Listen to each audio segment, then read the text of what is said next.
Hello students, welcome back. I am Mrs. Rina Dalal and we are doing our chapter 9 of history. The name of this chapter is Women, Caste and Reform, and today we will discuss about reformers. Reformers, क्योंकि हमारी society के अंदर 19th century में बहुत सारे reform हुए हैं. ये किसके थ्रू किए गए? रिफॉर्मर्स के through. So today we will talk about the reformers. ये रिफॉर्मर्स कौन होते हैं? The person who wanted to change the society, they were called reformers. जो भी सोशल प्रैक्टिसेस फॉलो की जाती थी हमारे सोसाइटी के अंदर, जो रॉन्ग होती थी, जिसकी वजह से बहुत सारे लोगों के साथ डिस्क्रिमिनेशन होता था, उनको स्टॉप करने के लिए जो रिफॉर्मर हैं उन्होंने काफ़ी एफर्ट्स किए और उनको सक्सेस भी मिली. तो आज हम इन्हीं रिफॉर्मर्स के बारे में इस वीडियो के अंदर डिस्कस करेंगे. सबसे पहले हम डिस्कस करेंगे राजा राम मोहन रॉय. राजा राम मोहन रॉय ये जो रिफॉर्मर रहे हैं, इन्होंने एक एसोसिएशन, रिफॉर्म एसोसिएशन इन्होंने फाउंड किया था और उसका नाम क्या था? ब्रह्मो सभा.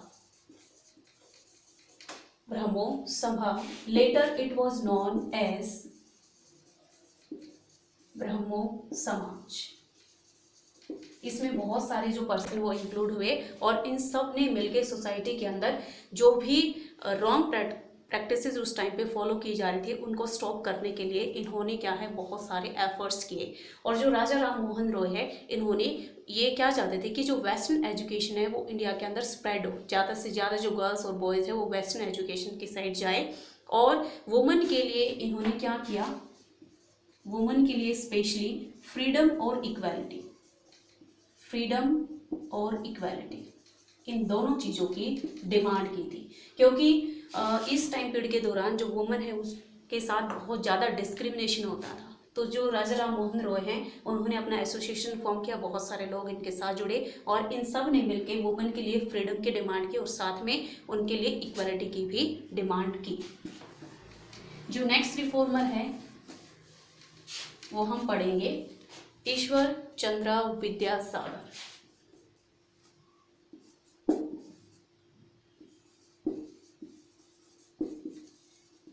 ईश्वर चंद्र विद्यासागर. ये जो रिफॉर्मर है ये गर्ल्स एजुकेशन के फेवर में थे. इनका मानना था कि जो गर्ल्स है उनको पढ़ना लिखना सीखना चाहिए ताकि वो एजुकेटेड होंगे तो उनके साथ डिस्क्रिमिनेशन कम से कम होगा, क्योंकि वो अवेयर होंगी और वो इसके अगेंस्ट में अपनी जो आवाज़ है वो उठा सकती है. तो इन्होंने कलकत्ता के अंदर बहुत सारे गर्ल्स के लिए जो स्कूल है वो ओपन किए थे. लेकिन उस जैसे कि मैंने क्या बताया, जो गर्ल्स हैं उनके लिए जो स्कूल्स हैं वो ओपन कर दिए गए. बट उस टाइम के दौरान क्या होता था, जो पेरेंट्स होते थे वो अपने गर्ल्स को स्कूल में भेजने से डरते थे. उनको फियर होता था, ओके, अफ्रेड थे वो. किस चीज़ का डर था उनको? स्कूल में तो एजुकेशन दी जाती, फिर पेरेंट्स क्यों डरते थे? क्योंकि जो पेरेंट्स उनकी क्या सोचते कि अगर हमारी जो गर्ल्स, हमारी बेटियां अगर स्कूल में जाएंगी तो स्कूल में उनको कुछ ऐसी चीज़ें सिखाई जाएंगी जिससे वो घर से दूर हो जाएंगी. ओके, घर वालों की बातें सुनना बंद कर देंगी और ऊपर से जो डोमेस्टिक वर्क वो करते हैं, घर का जो काम करते हैं वो भी करना वो बंद कर देंगी. वन मोर थिंग, जो भी गर्ल्स थी जैसे उनको स्कूल में जाना है तो जो भी पब्लिक प्लेसेस होते थे, पब्लिक प्लेसेस, वहाँ से उनको जाना होता था. और उस टाइम पे जो पेरेंट्स है वो इस बात को बिल्कुल लाइक नहीं करते थे कि उनकी बेटी किसी पब्लिक प्लेस से होके गुजरे और फिर वो स्कूल में जाए. ओके, इस बात को अच्छा नहीं माना जाता था उस टाइम पे सोसाइटी के अंदर. इसलिए क्या है, जो भी ये पेरेंट्स थे वो अपनी गर्ल्स को, अपनी बेटियों को स्कूल में भेजने से डरते थे.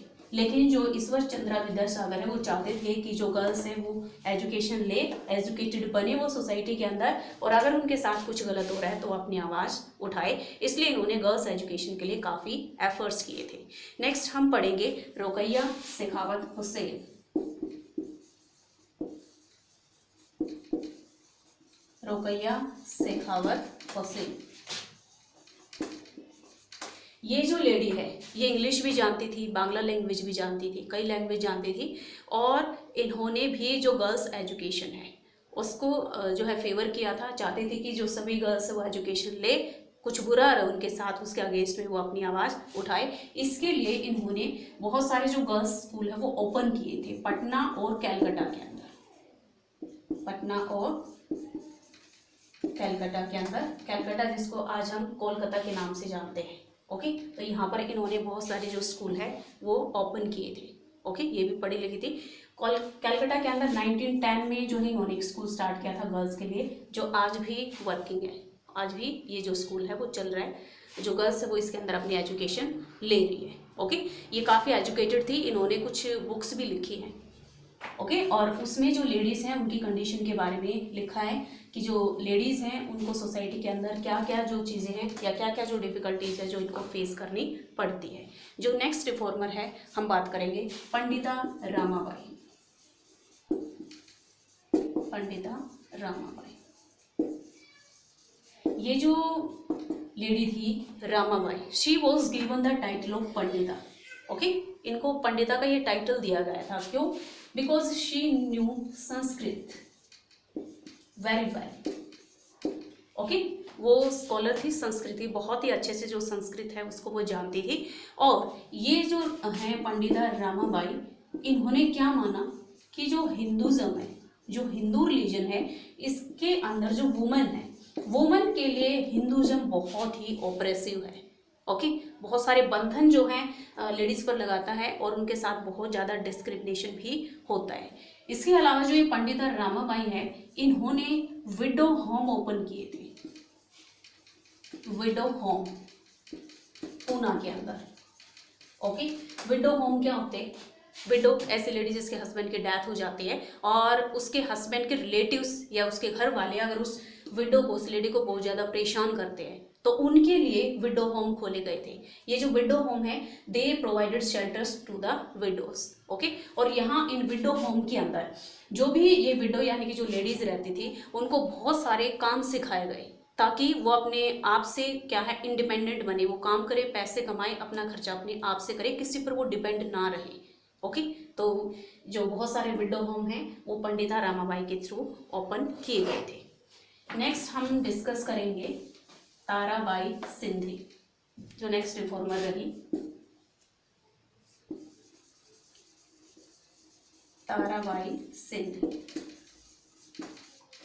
ये जो ताराबाई सिंधे हैं ये भी काफ़ी जो है पढ़ी लिखी थी। ओके, पूना के अंदर इन्होंने अपनी जो एजुकेशन है वो पूरी की थी। पूना के अंदर, पूना से बिलोंग करती थी ये, और इन्होंने एक बुक लिखी है, और वो कौन सी बुक है? स्त्री पुरुष तुलना, एज इट इज, ये हिंदी का नेम है, स्त्री पुरुष तुलना। इसमें क्या है? A comparison